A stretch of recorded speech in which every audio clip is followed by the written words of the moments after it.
Welcome everyone tonight to the next installment in our series, Music for the Soul, with Jesse Palidofsky.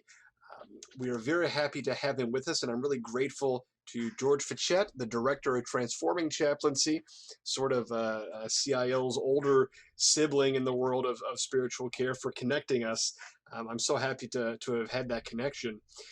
Jesse is many things in his musical career. He has performed with so many people in so many places, has begun any number of new initiatives, and I'm tempted to read off the whole description from our website, but that would take a really long time, and I want to get right to the music, so you can certainly go check that out for yourselves. But perhaps most importantly for tonight's, for the setting of tonight, Jesse is a former hospice chaplain for something like, what, 27 years, Jesse?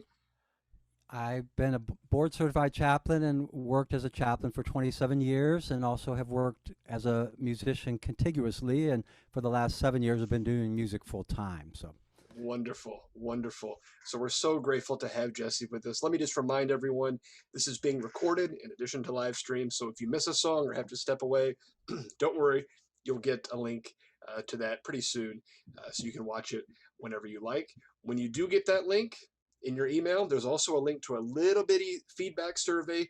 Please just take a minute or two to check that out. Tell us what you think. It helps us plan future events. It helps me personally enormously to see that. So just give us a minute or two of your time to fill that out. Without further ado, Jesse, let me turn it over to you.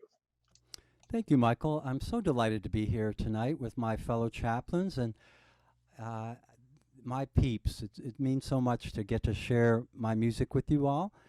This first song comes out of an experience of someone who went to their spiritual guide and said, "My brother had a tragic life and he died a tragic death. What must I do to avoid the same fate?"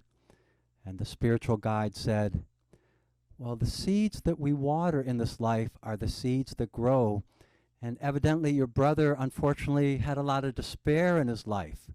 And that was what he reaped. For you to avoid the same fate, your spiritual discipline must be to water the seeds of joy each day." And there's a chorus to this, and would love it if you would join in.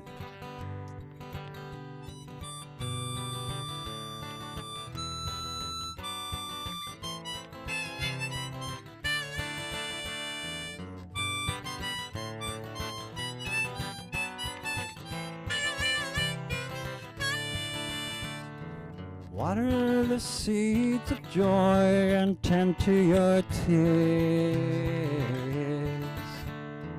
Dance your most audacious dance, embracing your fears.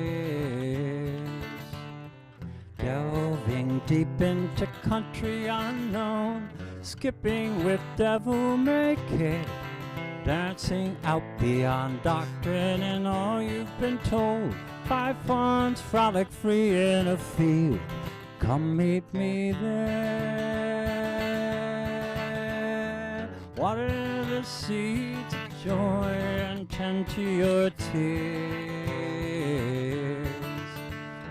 Dance your most audacious dance, embracing your fears. Walk with children, madmen, minstrels, and fools. Share wild honey and peppermint tea. Beneath garbage piles, unearth preposterous jewels. Wear them proudly in one wondrous poem. Your whole life shall be.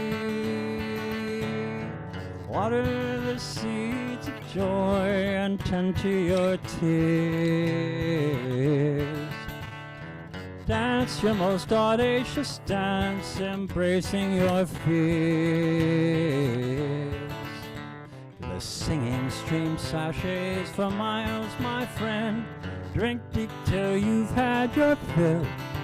May the morning star kiss your path, straighten each bend. We'll meet again when the autumn blazons the hills. Water the seeds of joy and tend to your tears. Dance your most audacious dance, embracing your fear.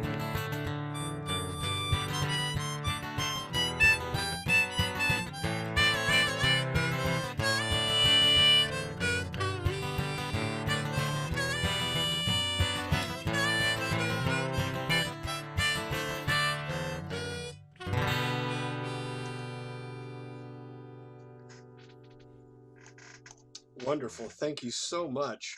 And I just want to note the first comment that we have in the chat here is from Emma Connolly, who said, "So wonderful to see and hear you. You and I sang on stage for the Chicago Conference 2010." I remember that, Emma. That's great that you're here.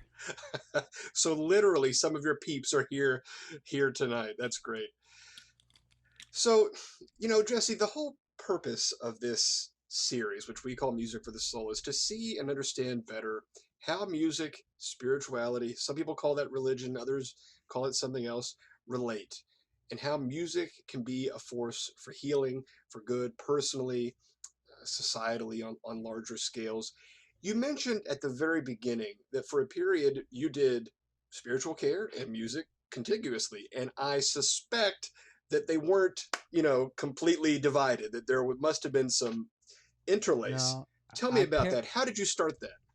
Well, at Children's National Medical Center here in Washington, D.C., where I live, I worked with children with cancer and their families for 7 years, including children getting bone marrow transplants. And it was very powerful work, and I realized that a lot of times parents were understandably so overwhelmed that they didn't necessarily want to see a spiritual counselor. And for some people, a chaplain meant the last rites, or it brought up wounds that they had had. And so to get my foot in the door, often as chaplains were both spiritual counselors, but were fuller brushmen too. I found to get into some of the isolation rooms on the oncology unit, if I had my guitar, that made things a lot easier. So I remember meeting a child named Daniel who was going to have a bone marrow transplant. He was 8 years old, and his family definitely did not want chaplaincy. And I was like, okay, fine, but do you mind if I just sing a song? And I just sang a silly little song for David.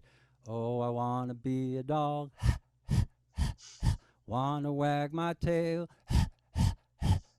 Chase cars and knock over garbage cans. Bite the lady who brings the mail. Oh, I want to have dog breath.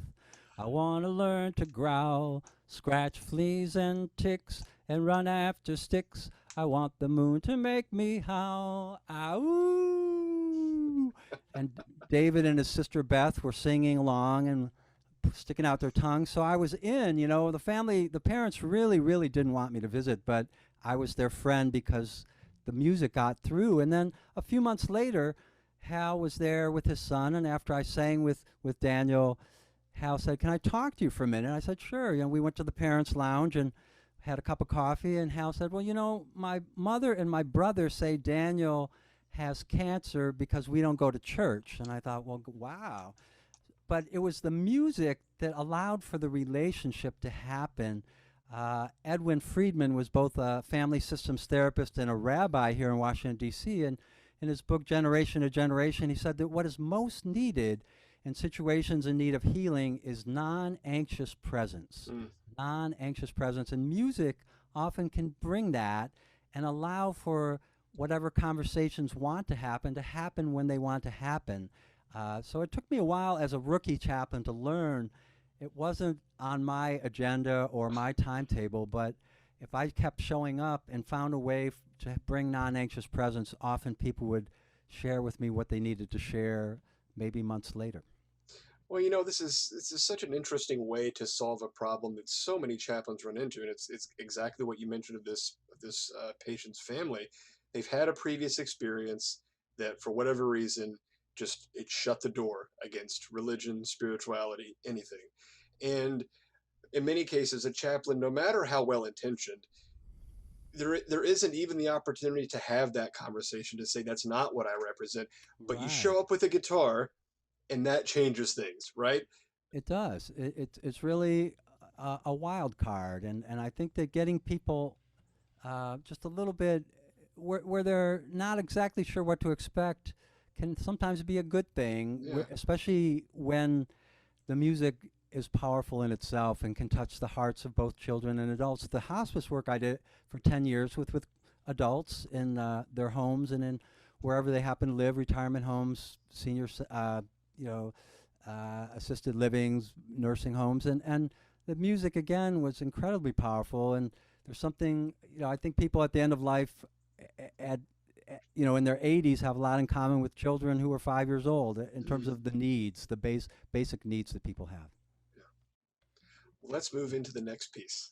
Okay, well, this chorus for the next piece came in at a Quaker meeting. I've been a friend of the Religious Society of Friends for many years, and this chorus, "Send Down Your Healing Waters," came to me, and I'd love it if you felt like singing along.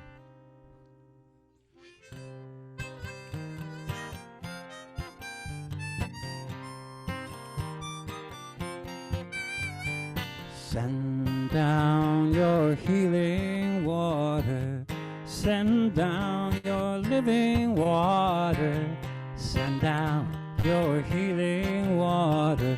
We are a thirsty people. Send your children manna in the wilderness, spring forth, O healing water. Made the rock gush water to quench their thirst, spring forth, O living water. Send down your healing water, send down your living water, send down your healing water. We are a thirsty people. Sometimes in this old world of woe, spring forth, O healing water. I forget your spirits in my very soul, spring forth, O living water. One more time. Send down your healing water, send down your living water, send down your healing water. We are a thirsty people. Send down your healing water, send down your living water, send down your healing water. We are a thirsty people. We are a thirsty people.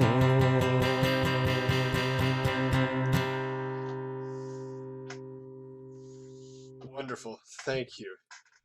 This is just absolutely fantastic. I always say this to all of our guests, in that I am not creative, musical in any sense of the word. And so these are always just almost magical events for me. I'm so appreciative. I asked last time about how you introduce music into your work with patients and with others. By now, there are probably a number of chaplains, even with us tonight, who integrate music into their work in some fashion, whether they're performing it themselves, if they're providing it recording. There are a lot of chaplains who are doing it, and I've led workshops for the Association of Professional Chaplains, as well as the National Association of Catholic Chaplains, and large groups of people have come to those workshops, and so I know for a fact that there are many out there. Tell me about the very beginning of melding these two things together. The guitar gets you through the door of the patient, but what do your colleagues say when you show up with a guitar and say, well, this is part of my work? Well, I think the hardest thing, frankly, was the medical team didn't always get it. I had many allies who were physicians and nurses, but especially nurses, but I think a lot of physicians, when I was at Children's Hospital walking around with my guitar, a lot of people thought I was the entertainer, and they didn't really get it that, I also sat on the ethics committee and did other things, but people want to put you in a box a lot of times. And but for me, the power of the experience with folks, including singing for folks who are actively dying, and the image came to me when I was singing for 8-year-old Jason, his bone marrow transplant hadn't worked out well, and he was on a ventilator and about 16 IVs. And as the IVs were being removed in the ventilator, I was asked to sing by the family, and the image came to me. This is musical midwifery into dying, and I later found out that there are others who use that term, but it's just the experience itself is so powerful that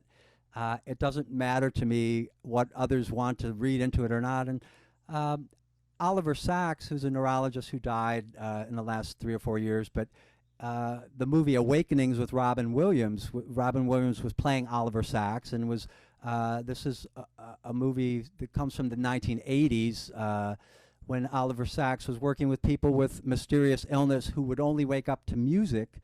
And when he started using that, even as a neurologist, he was considered a quack by the medical establishment. But now we can prove with MRIs that music is, in fact, the most complex thing that human beings do. And it goes to not only the left side, the right side, it goes to 15 or 20 different parts of the brain. It hits the eardrum, goes to 15 or 20 parts of the brain, and within 1/30,000th of a second is processed. So music is incredible. I mean, I know it from experience, and a lot of you, I'm sure, who are here listening know it as well. But even the science is showing now that what we've known from experience. It's not difficult to find examples of, especially patients with things like dementia or Alzheimer's. They may be completely non-communicative, but when they hear a piece that they recognized as a child or whatever, they will, they sort of come back almost for a moment, Absolutely. right?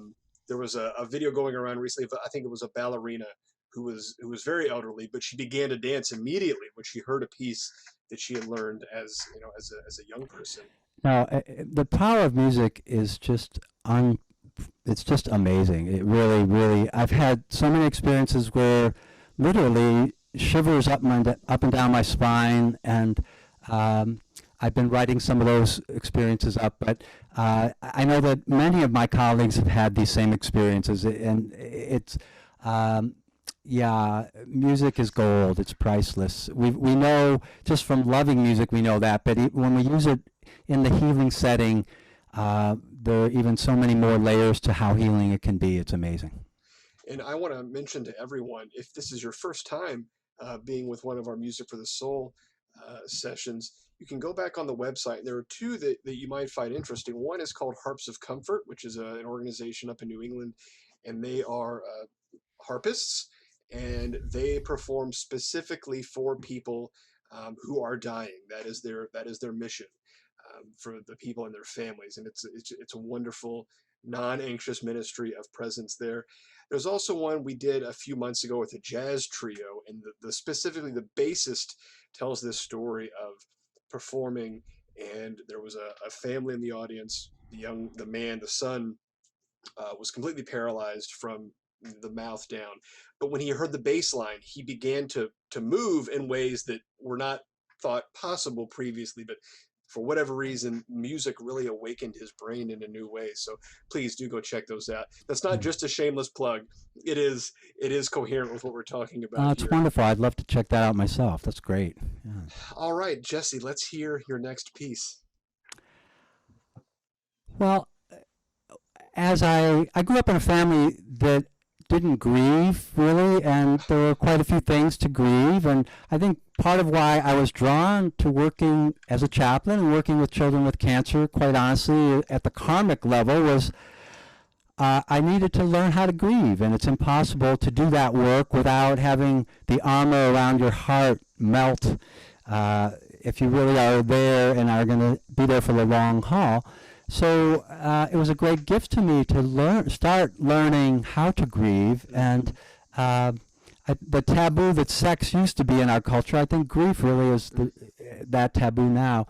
And this is a song that came to me. This is my newest song, and a dear friend from Earlham School of Religion, where I'm an alumnus, the Quaker Seminary in Indiana. My friend Wayne was a singer and musician, and we were housemates, and he died of COVID in the last year. And I was thinking of him, thinking of some of my other spiritual mentors. Now I Sing for Two. That's the name of this song.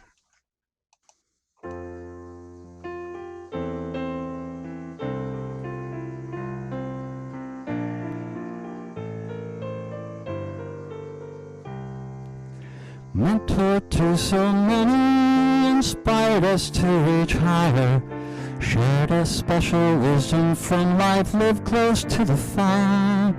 But your days were numbered, for you'd seen your mission through. From now on I'll carry on, both for me and for you.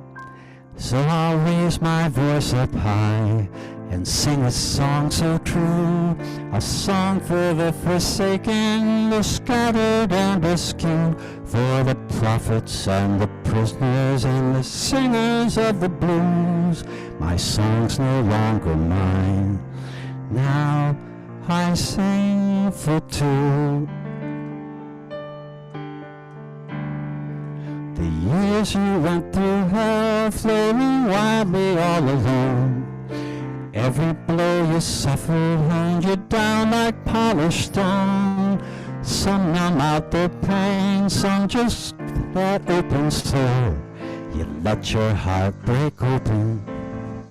Bless the stranger fed the poor. So I'll raise my voice up high and sing a song so true, a song for the forsaken, the scattered and askew, for the prophets and the prisoners and the singers of the blues. My song's no longer mine, now I sing for two. I burned out in the fray, you lit the spark again. There's no way to repay you, my brother, my true friend. Shared a quiet wisdom far from the worldly stage, showed me my inner teacher, called me listen to my rage.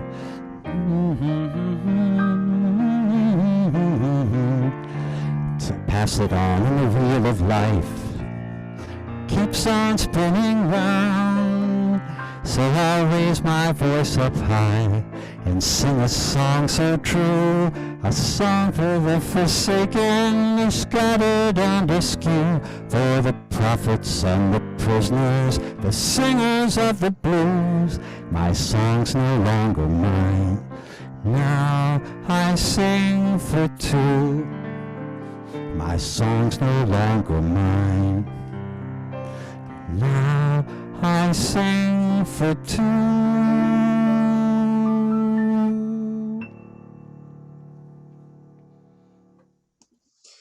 Thank you, Jesse. Now I'm getting some chat messages, and I'll say I had the benefit of hearing this song before in our sound check. But Jesse, I think your setup did not like the transition from guitar to piano, because you went fuzzy. Oh, The did I? piano's Was fine. my voice went fuzzy? Your voice went Oh, fuzzy. I'm so sorry. Oh gosh. No problem, no problem. Well, that's too bad. What would you like us to do now then? We're good now. We're good now. This Okay. is perfect. Okay. This is Okay. perfect. Oh, Well, sorry, go go ahead. ahead. No, you go ahead. You go ahead. I noticed in your bio that you began a number of initiatives in Detroit, in DC. Tell us a little bit about that, of how you have bridged being a recording artist, a solo artist, a group artist in your own right, and then turning this into something else, into a movement that does more than just perform. Well, I'm a late bloomer, and in music and many other ways in life, and I've always loved music, and I started a concert series in Detroit in my 20s called Compared to What, where we brought together all different cultures through music, including the black Motown musicians and jazz musicians and blues musicians, but also Celtic and bluegrass and singer-songwriters, and Compared to What was an apt name for that. And here in Washington, D.C., I helped to found the Carroll Cafe concert series that has been going for about 8 years, and that's been really exciting. I think a lot of it is just trying to integrate all these different strands. And myself, I have to be honest, there are times when I've had to shake my fist at God and say, why do you give me all these different calls? Why can't I just have it simple like some people where it's a little more linear? And there are times, where as a musician it really hasn't worked in my earlier days. I didn't quite know that you probably shouldn't start trying to play the guitar and the harmonica and the piano and start writing songs and singing when you're in your 20s, and maybe focus on one of those, and then you can build on it. But I tend to bite off a lot, and sometimes it takes a while for it all to integrate. But I'm so grateful to have stayed with it, and to have persistence. And the work as a hospice minister and a chaplain, gosh, that just opened me in so many different ways. And I had the good fortune of um, supervising Karen Ashbrook, who's a fabulous Celtic hammer dulcimer player, and she did something called the Music for Healing and Transition program, which trains musicians to do music at the bedside in hospitals and hospice. And but it's a very different thing than performing, and it's really one needs to check one's ego at the door and just be willing to, even if you sing one line or two lines, you need to be willing to stop. I'm thinking of a gentleman named Stephen who was in our hospice, who I was just meeting for the first time, and he was from Georgia. He was Episcopalian, and I only knew that much about him, and his granddaughter was with him, and I just come from another beautiful hospice experience, singing around the bedside and singing Amazing Grace while the matriarch died, and it was so beautiful. And so I come to meet this gentleman, and he's having a panic attack just as I meet him. He's got oxygen mask on, and he and music can at times help calm people down. So I just asked his granddaughter, "Do you mind if I try singing something?" And so I took his hand and started singing Amazing Grace, which had just worked, and I could tell right away he was getting more tense. I was holding his hand, and I just stopped after one line, and I just said, "Sir, is there something wrong?" And he said, "Well," and he's still kind of breathing really rapidly. He said, "Well, that's a beautiful song, but it's been done to death." And okay, so it wasn't about me, but I did start singing "How Great Thou Art," and he just totally chilled out. He just totally stopped this panic attack. So but often I find that the music that I use is not religious at all, but I believe that all music is spiritual. And for some people, sitting on the dock of the bay is a spiritual. For some people, at Children's Hospital, Old MacDonald was a children's spiritual. And so anything that touches our heart in that deep place, if we can find that song that touches somebody, we are their friend for life. A great question that came in. This is a wonderful question. I can hazard an answer to it, but I want to hear it from you. This person says, have you had experiences where you come to perform, to sing for a patient, and the family joins you? What is that like? Absolutely. I love it when people sing along, and that's what, again, it's not a performance, and I love it if it's touching other people. Another experience I had in hospice was meeting a family from Peru, and the matriarch was dying, and mother of 12 children, and half the family lived in the States, half the family in Peru. And the eldest son came up to me. He noticed my guitar. I'd never met them before. Kind of in sign language, he says, "Can I use your guitar?" "Yeah, sure," And the family is bouncing off the walls, and the nurses are going crazy, and "Please help," So the eldest son starts singing the song from the hometown in Peru, and everybody just stops bouncing off the wall, and everybody comes around the bedside. Everybody starts, a lot of people start crying. And to me, that's the most beautiful thing, is when people do join in. It really is a communion. It's not a performance. I mean, there are times certainly when I will sing by myself, and that can be wonderful too, but I love it when people join in. Yeah. Wonderful. Let's hear another piece if we could. Okay. And your voice is perfect. Okay, I hope it stays that way with the piano. We'll see. Well, I was blessed to receive a grant from the Louisville Institute in Kentucky, a sabbatical grant that they were giving to pastors at that time, and they were giving some to chaplains as well in 2009. And gosh, it was one of the great gifts of my life. I lived in a little cabin on the Shenandoah River in West Virginia for 3 months near the Appalachian Trail, and just wrote every day stories of hospice patients, and also wrote some songs. I wasn't looking for them, but they kind of jumped into my boat, and like fish jumping in, and I just took them. But I was kind of getting a glimmer. Maybe it'll be time in a little while to move into music full time, and so this is a song about that. But that scared the death out of me. I mean, the anxiety level of moving from the big bucks world of chaplaincy to the bigger bucks world of being a performing songwriter. My goodness! So this song is about that, and it's called "What It's All About."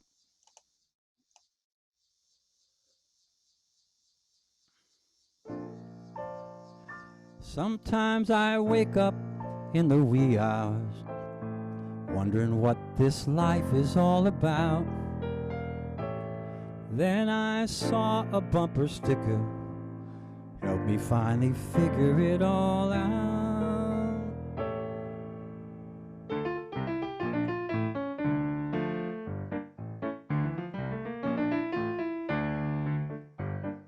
Time to hear that midnight train whistling by your door. Time to stop your self-denial. Time to ask for more. Time to stop treating your life like one more dreadful chore. Time to finally honor what you know down in your core. Time to swing from chandeliers to cartwheels across the lawn. Dance and boogie all night long just to greet the dawn. Time to stop being the martyr. Time to sing your song. Time to finally realize your heart won't steer you wrong. And if some things don't roll your way, don't fall prey to self-doubt. What if the hokey pokey really is what it's all about?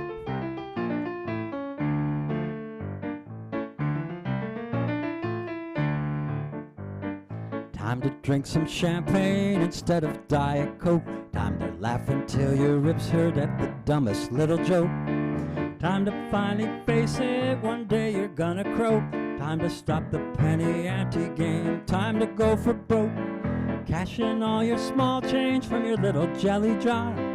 Pack up your accordion and hop into your car. Crank up the tunes, light up a big cigar.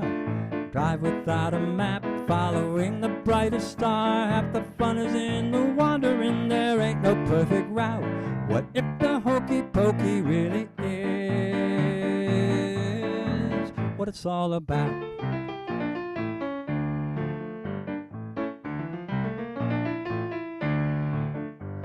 Stop apologizing for sneezing in the soup. Time to stop believing you were born out of the loop. Drink it all in as if each breath's your last. Stop worrying about the future while you're stuck inside the past. Stop trying so hard, let go of self-blame. Find a finally later rest, all of daddy's shame. Cycle cross Ireland, time to shoot the moon. Time to sing your lyrics before you know the tune. And if you fall down on your keister, don't just sit and pout. What if the hokey pokey really is what it's all about? Questioned the Zen master, she laughed and gave a shout. Dude, the hokey pokey really is what it's all about.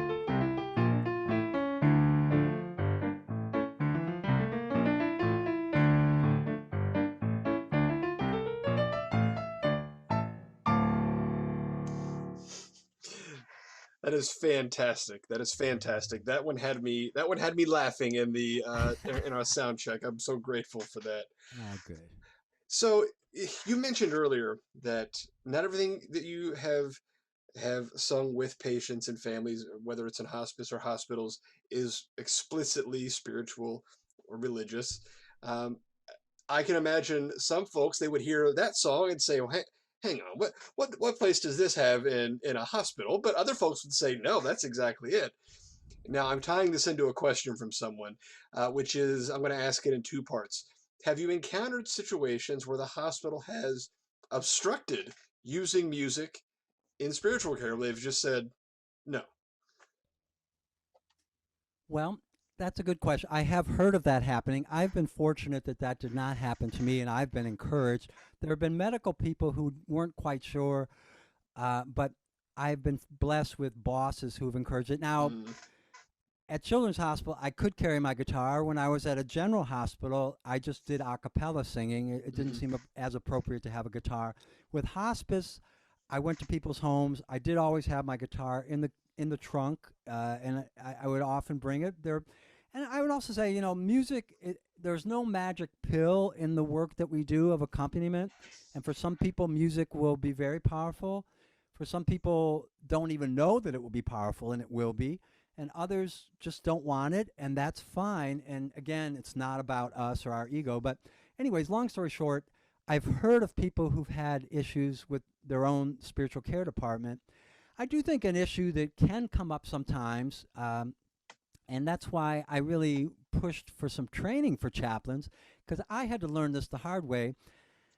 It really, sometimes we will use music when we ourselves feel uncomfortable, or when the pain is so great and the hopelessness in the room seems so great.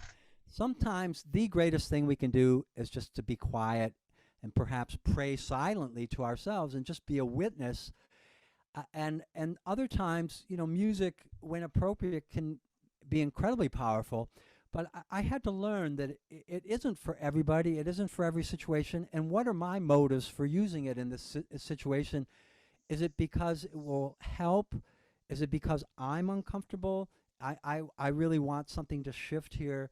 And frankly, there's no way to have an answer to all that. There's a lot of trial and error, but it takes a lot of humility to show up in that way and to be willing to both offer it and to let go and to be rejected or to be received, and or make a huge difference without even knowing it, which often happens in chaplaincy. So there are just so many different parts to it.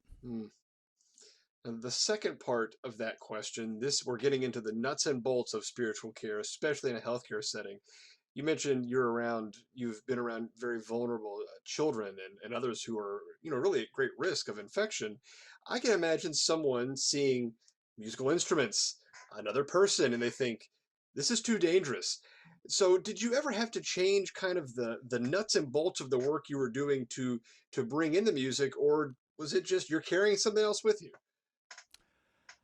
You know, again, it really depends on the folks that you're working with, the team. Now, I was part of a really wonderful team at Children's National Medical Center on the oncology unit, and the physician, Ralph Canonis, really honored what I did, and I would have to scrub up for 2 minutes and put on a gown and at times a mask in the bone marrow transplant rooms, but he let me bring my guitar in. Wow. He thought it was that important, you know.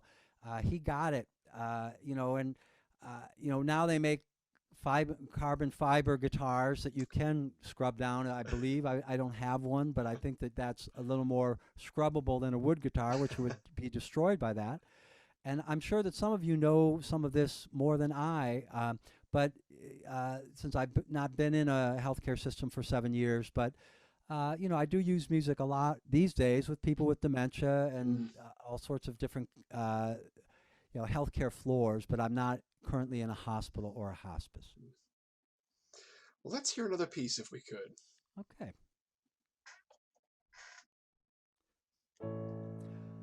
Some dear friends were getting married. They are folks who've been working to heal the world over the course of their lives, and I wrote this song, Love is the Strand That Weaves Our Lives Together, for Dale and Janine, my friends in Ann Arbor, Michigan. I can't remember if I gave you the words to this or not. I don't know.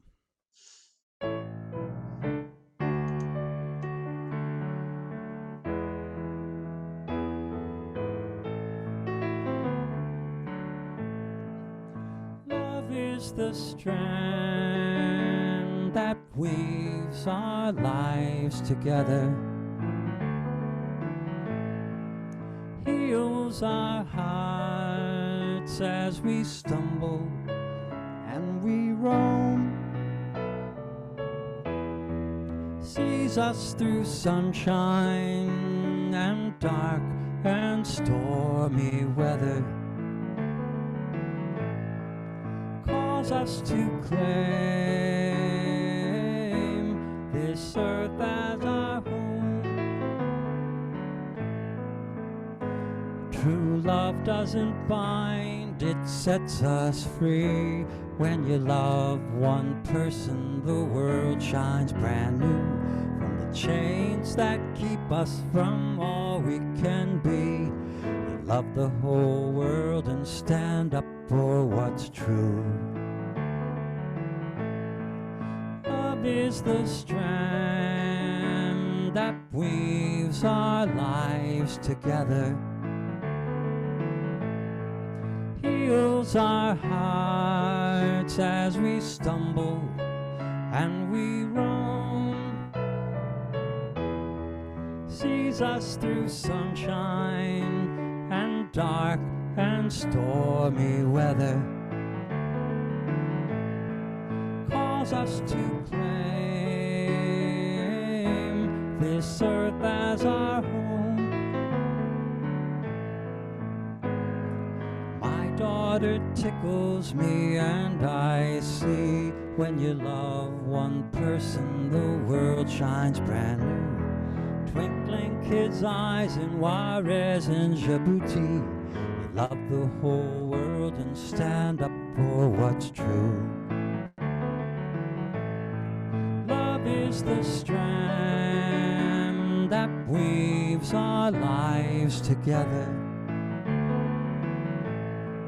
heals our hearts as we stumble and we roam, sees us through sunshine and dark and stormy weather, calls us to claim this earth as our home. May our love shine in a bright new day. When you love one person, the world shines brand new. It's a long haul, there's no running away. You love the whole world and stand up for what's true. Love is the strand that weaves our lives together, heals our hearts as we stumble and we roam, sees us through sunshine and dark and stormy weather, calls us to claim this earth as our home, calls us to claim this earth as our home.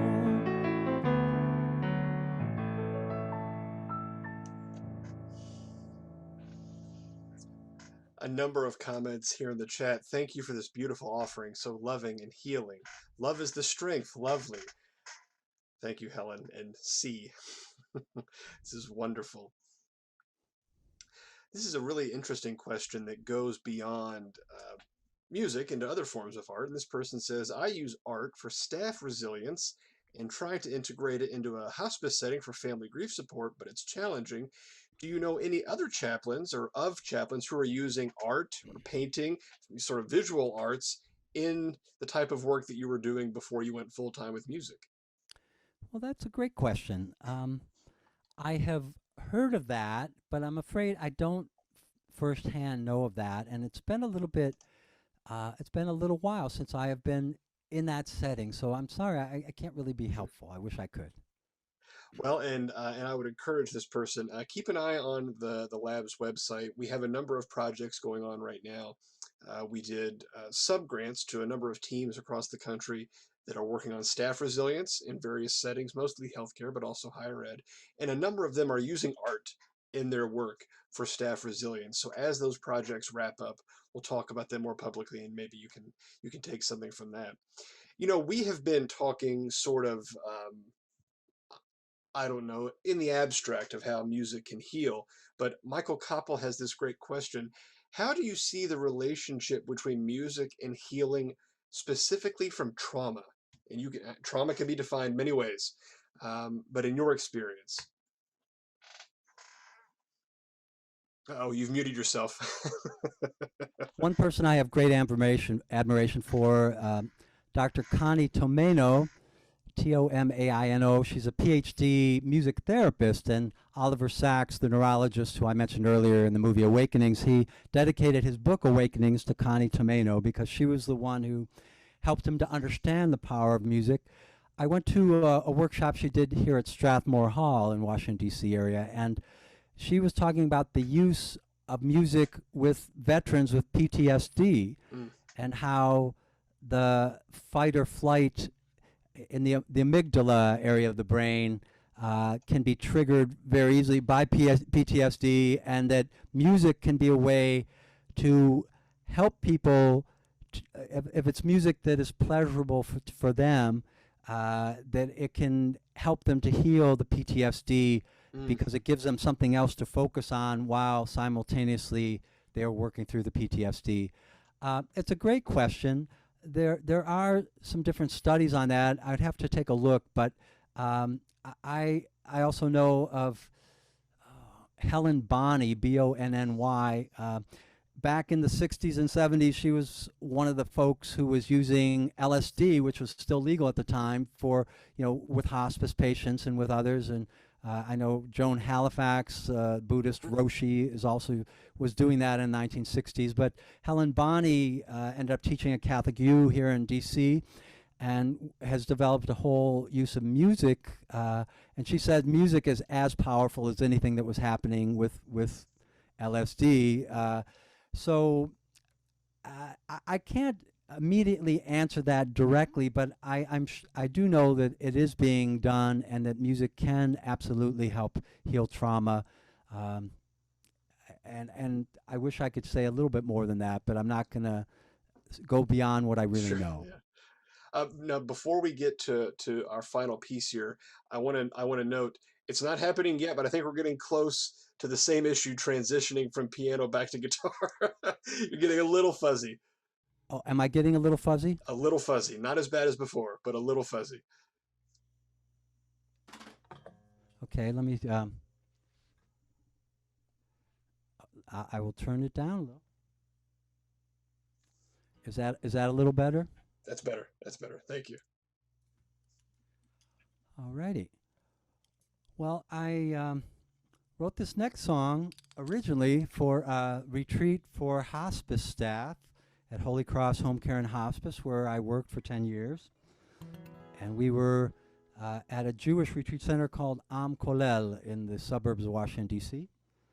And then I got to utilize this song on a historic civil rights pilgrimage led by Bernard Lafayette Jr., who was Congressman John Lewis's college roommate. Bernard Lafayette Jr. planned the Selma campaign and the Edmund Pettus Bridge, 1965, and it gave this song a new meaning for me. It's called Lift Me Up. There's a chorus, and I would love it if you'd join me.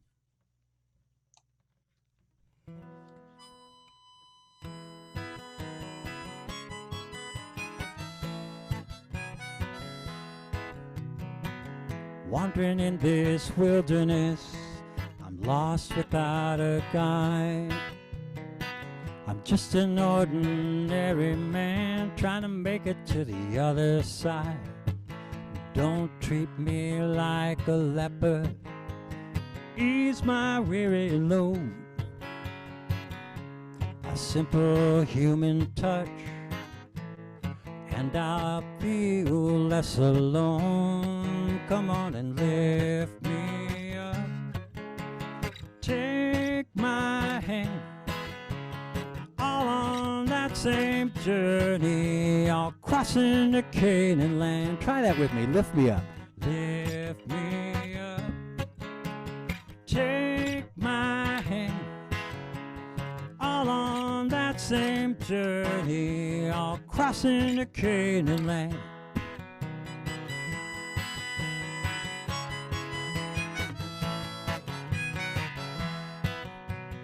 There when my heart is breaking, hold me when there's nothing to say. Bless my tears when I am weeping, don't judge when I cannot pray. Stand by in silent witness when I scream to heaven above, with your gentle presence, show a glimpse of that eternal love. Come on and lift me up. Take my hand, all on that same journey, all crossing the Canaan land. Come on and lift me up. Take my hand, all on that same journey, all crossing the Canaan land.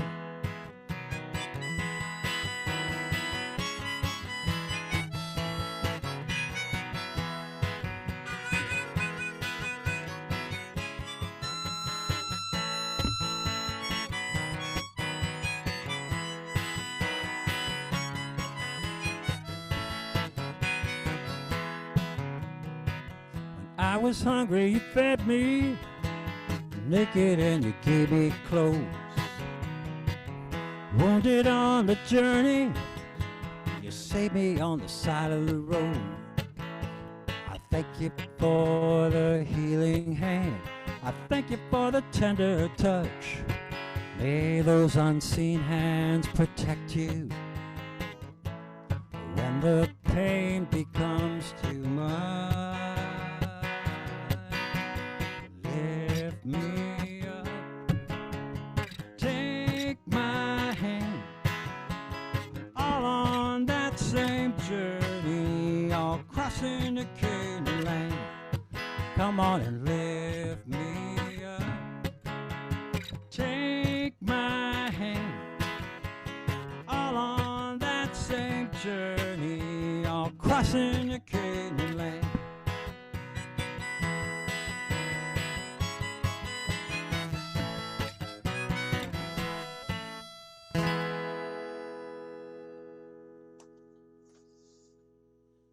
Thank you so much, Jesse. This has been such a wonderful time together. The hour that we have for Music for the Soul always flies by, which is unfortunate, but it's a great feeling to just be so absorbed Yeah. and to have such a gift here with us.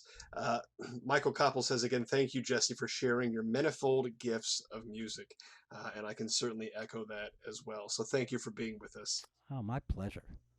I want to remind everyone this was recorded, so you can always go back and watch it again. I put in the chat box right where you can find all of Jesse's work at jessepal.net. And then there's also a link to his version of America the Beautiful from last year with updated lyrics. That's in there as well. Can And I just mention something yeah, about that? absolutely. So Yeah. I wanted to re-envision America the Beautiful. This was a Get Out the Vote video that I put together. I wrote 3 new verses. I got a bluegrass star named Claire Lynch and a black gospel singer named Leah Gilmore to sing the verses. It's gotten about 67,000 views on YouTube. It's called America the Beautiful 2020. And you could find it under that, my name, Jesse Palidofsky, on my YouTube channel. But I found it a very gratifying thing to work on, and you might enjoy it. A lot of Wonderful. churches, synagogues, progressive groups have used this in their worship services as well on the 4th of July, etc. Sure. That's wonderful. And we will include that when we do the follow-up email where you get the recording, so don't worry, you'll have that as well. Thank you all for joining us here in the evening. It's always lovely to be together, as it were. You know, the Labs audience is all over the place, so we really don't ever have a chance to really be together, but this is a really good time. Thank you so much, Jesse. Have a great evening. My pleasure. Thank you so much. Thank you. Good night, everyone.